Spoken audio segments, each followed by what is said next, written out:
नाशिकमधील टीसीएस कंपनीतील अत्याचार आणि धर्मांतरण प्रकरणातील आरोपी निदा खानला अटक करण्यात आली आहे। निदा खानला छत्रपती संभाजीनगरमधून अटक करण्यात आली आहे। निदा खानला अटक केल्यानंतर पोलिसांनी मोबाईलसह काही पुरावे जप्त केलेत। कोर्टाने निदा खानचा अटकपूर्व जामीन फेटाळल्यानंतर अटकेची कारवाई करण्यात आली आहे। निदा खानला आज कोर्टामध्ये हजर केलं जाण्याची शक्यता आहे। निदा खानला 25 दिवसानंतर अटक करण्यात आलेली आहे। टीसीएस प्रकरणातील आरोपी निदा खान ही फरार होती। तिला छत्रपती संभाजीनगरमधून रात्री अटक करण्यात आली। अटकेनंतर पोलिसांनी मोबाईलसह काही पुरावेही जप्त केलेले आहेत।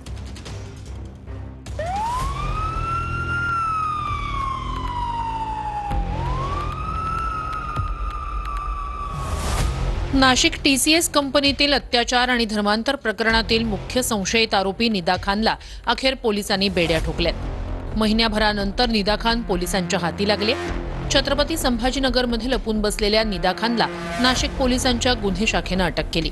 रात्री उशिरा नाशिक पोलिसांनी छत्रपती संभाजीनगर पोलिसांसोबत संयुक्त कारवाई केली। यानंतर नाशिक रोड पोलीस ठाण्यात तिला आणलं आणि अटकेची कायदेशीर कारवाई करण्यात आली।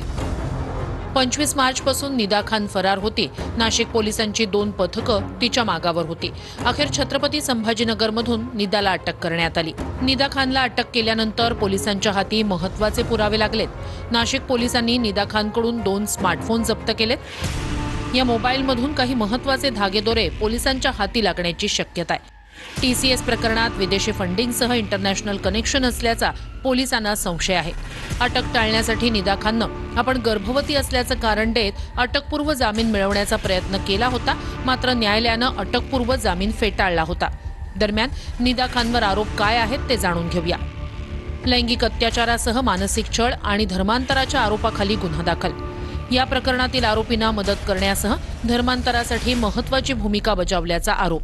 पीडितेला बुरखा, धार्मिक पुस्तकं दिल्याचा आणि तिच्या मोबाईलवर इस्लामी धार्मिक ॲप इन्स्टॉल केल्याचाही आरोप आहे। पीडितेचं नाव बदलून तिला मलेशियाला पाठवलं जाणार होतं, हे तपासादरम्यान उघड झालंय।